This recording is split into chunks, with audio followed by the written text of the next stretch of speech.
Okay, guys, hello and welcome back to Bright Founders Talk from Temi, an international software development company that designs, builds, and delivers software sustainable businesses and promising startups. Today, guys, we've got a new guest with us, Pierre from Bring4You. Pierre, like I said, just before we started on air, I'm going to get you to just explain yourself and who you are a little bit to our audience, much better than me trying to do it. So just in a few words, Pierre, explain to the audience who you are and maybe one fact that not many people know about you. Okay, so hi everyone, my name is Pierre, co-founder of Bring4You. So Bring4You, we are a platform specialized in bulk delivery and moving.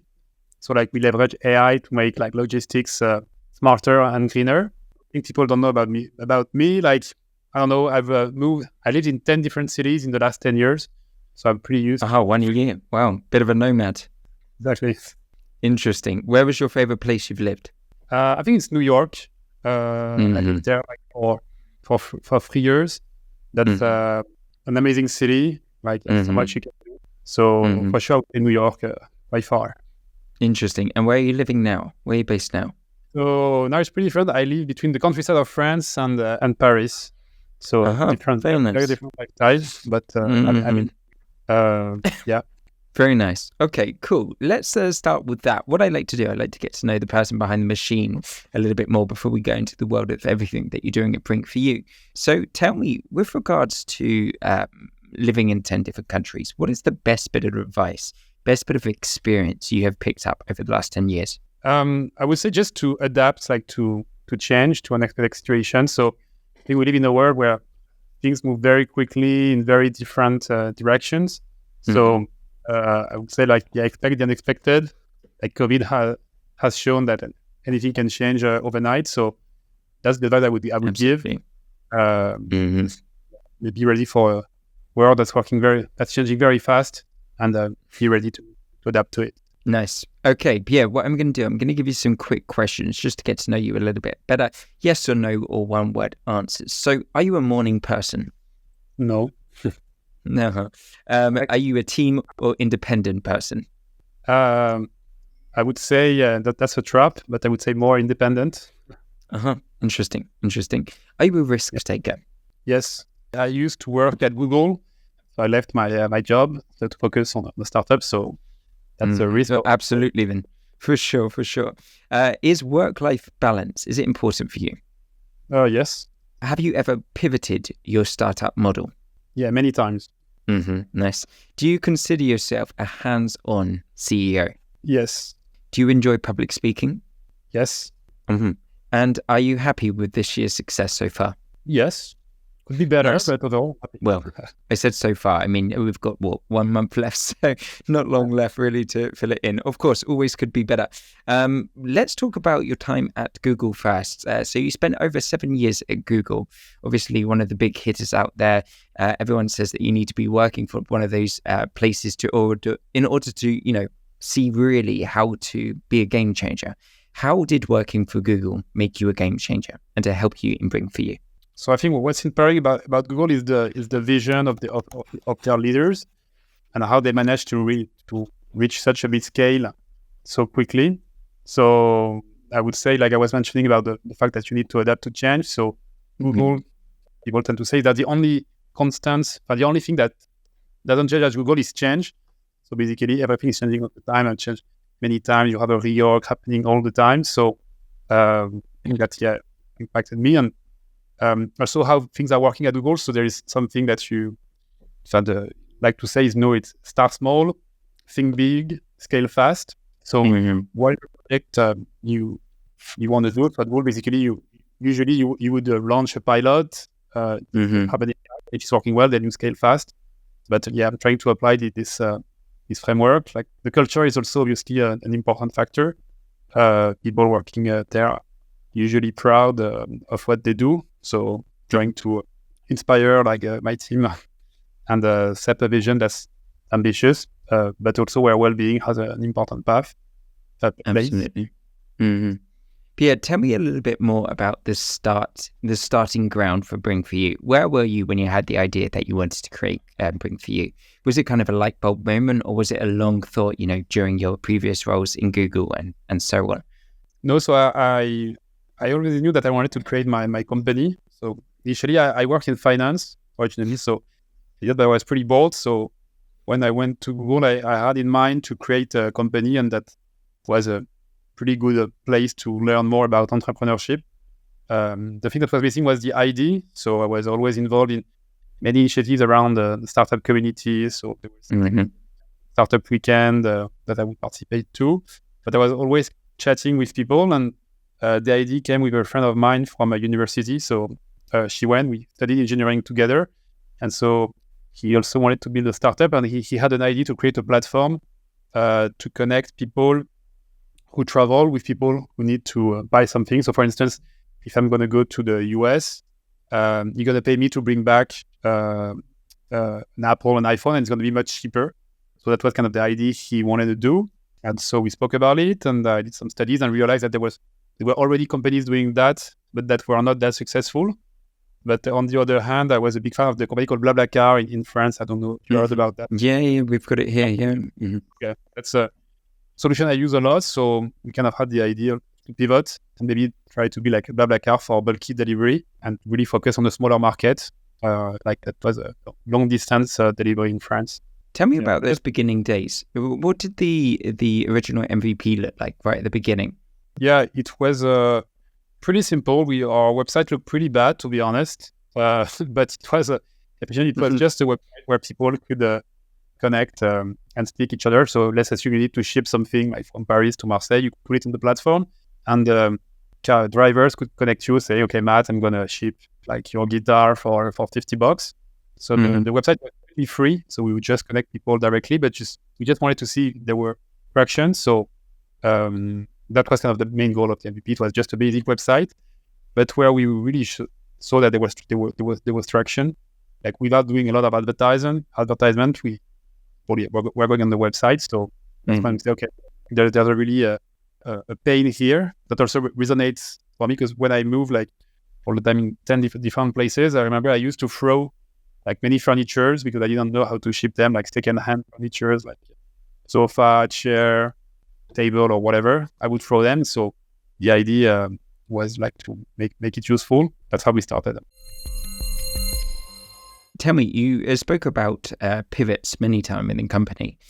Tell me about the most significant pivot that you can remember, which caused you quite a lot of pain. So I think the main pivot was the pivot from a C2C platform to a B2C platform. So like the problem of shipping goods is obviously something that many people face, but it's also a problem shared by companies. So on average, it is estimated that 30% of the sales are missed for bulky goods because delivery costs are too high. So we decided like to move towards working with e-commerce marketplaces, and that was pretty hard to do because the need of B2B like are much more demanding than B2C. So we had to build like several solutions that would we needed to adapt. We had to adapt our product to all these e-commerce marketplaces. So we built an API, modules. So it has kind of become much more technical to size this opportunity with more demanding clients. That's also a opportunity because working with companies, they have regularly goods to ship. So like the lifetime value is more interesting. So it's harder to get them, but once you have them, it's good. Tell me, so Bring4You now has been working now for over 7 years, I believe. That's obviously quite a long time. Tell me what you did did some studying at Harvard in 2020, I believe, as well. Tell me, what did the kind of knowledge you learned at Harvard Business School, what did that give you in order to push Bring4You further forwards even more? I would say to be maybe more strategic. You were mentioning if I was a hands-on CEO, I would say I'm a very hands-on CEO. So we started, coding platform with my partner, doing the sales, the legal. So I think being able to be more strategic and elevate was maybe one of the takeaways I had from my experience there, which is not always easy to do because I like to do the things and make sure that everything is working. But delegate more, be less hands-on, have a strategy was something I learned. Also, the community, because you're in touch with many people from all over the world with nice experiences. So for me, like sticking with these people was something very valuable too. So the two main benefits would be like be more strategic and networking. Was it worth it, would you say? Because obviously so many people, they hear the name Harvard and so many mix, obviously, that with success. Was that more successful, like that knowledge that you got, was that more valuable than life experience that you've experienced? Yes, tough question. I would say to build a startup, I don't think you need to go to do to an executive MBA or MBA in business school. So it's always nice to have. It was more of a personal goal, was it? Yeah, it's more a personal goal. But yeah, obviously you learn some good stuff. But I think it's mainly valuable if your goal is to work like on a large corporate, because like what you learn is great, but when you're a startup founder, there's a lot of very practical things that you need to do, and you don't learn that during type of studies. So yeah, obviously I learned some stuff, but yeah, I don't think you need to go through this path if you want to build a startup. Tell me more about how you were utilizing AI. Yeah, so AI, we leverage it for two things, for three things. So the first one is for trip optimization. So our goal is basically to help drivers to find the most efficient path. So basically, if you are, for instance, going from Paris to Marseille, we're going to help you find the best trip. So we're going to tell you, okay, so you're going to pick up something in Paris, then you're going to go to Lyon, pick up something else, and then deliver it to Marseille, and this. So here we use AI to optimize the trips. There's also a machine learning component, like for the pricing. So the problem with bulky delivery is that it's something non-standard. Like it's pretty hard to give a price to ship, like, let's say a sofa from Lille to Lyon, because there are parameters, the dimensions, the weight, the availability of drivers, that you need two people to ship it. Are there elevators, stairs? So there are many parameters which makes it hard to get like an instant price. So AI helps us, like leveraging all the machine learning, help us to give like the most accurate price for these non-standard goods. So that's the first part for AI to help optimize the prices and the trips. The second part is around service automation. So our platform, we have 400,000 members. So we have a lot of ongoing questions happening. So the goal of AI here is to leverage all the data we have. Like we have millions of messages, and to identify patterns that are going to help, like with the support, the support automation. So that's an interesting part for AI. And also we're working on projects also to leverage AI. So we launched a new vertical, which is moving, when you need to move houses. So now we are working on that. And the idea on an app where basically you take your mobile phone, you just take a video of your place, and the AI enables to give like exactly the dimensions of what needs to be shipped.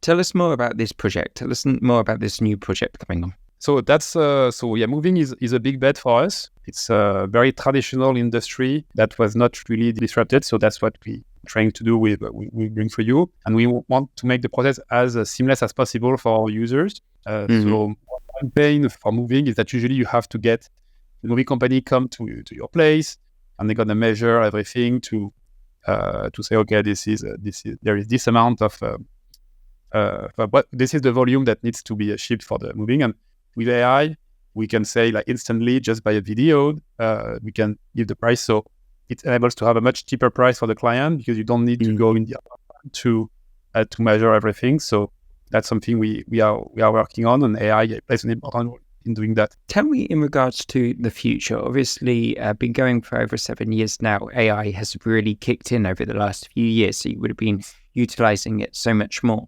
What do you predict for the next couple of years with AI? How is it going to help you succeed more success? I don't know if you saw the keynote of OpenAI a few weeks ago. No, I missed it. We're giving an update on what's happening, and he was basically explaining that anyone can create an AI pretty efficiently. So our goal is to create like our own AI, or that would interact with our users, that an AI that we would train on a regular basis. That's gonna improve like the operations, as mentioned. But another thing that you can do with AI is like all in AI. So not leverage AI not only optimize the trips, the service, but to also help us make decisions. So basically, you could say the AI, so I have this amount of this budget to spend in marketing. How would you split it between social network, SEO? So that could be a solution, and also leverage AI for the content. So you can create now a lot of videos automatically for AI images. So AI could be used much more to help us like building marketing material. Basically, that's all in AI. You don't have to do anything. You let the AI work. No, kidding, but there are many things you can use AI for.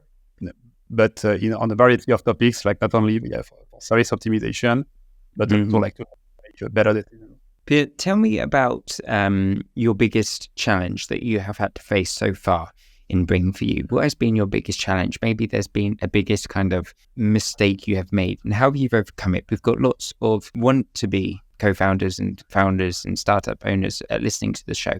What advice would you give them on overcoming challenges? Like, don't hesitate to face the truth, even though it's pretty hard. Don't put the dust under the carpet, because that's something I tend to do. Is like, okay, this is not a big problem. Just let's forget it, because it comes back to you. So one of the biggest challenge we had was concerning operations.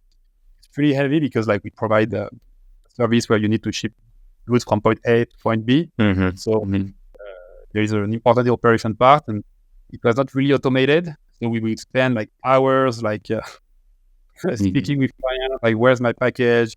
It's lost. People getting very angry, like drivers complaining about the clients. So all these things were kind of a mess, and we spent a lot of time trying to fix it. So if we had been more strategic, maybe we would have set up processes that have enabled us to avoid this problem. So I would say don't hesitate to face the problem from the beginning, and advise them, even though it's annoying. What do you, from all of your years of experience now, Pierre, what do you wish you knew right at that beginning, which you know now? I don't know, because I was thinking about the importance of operations in a startup.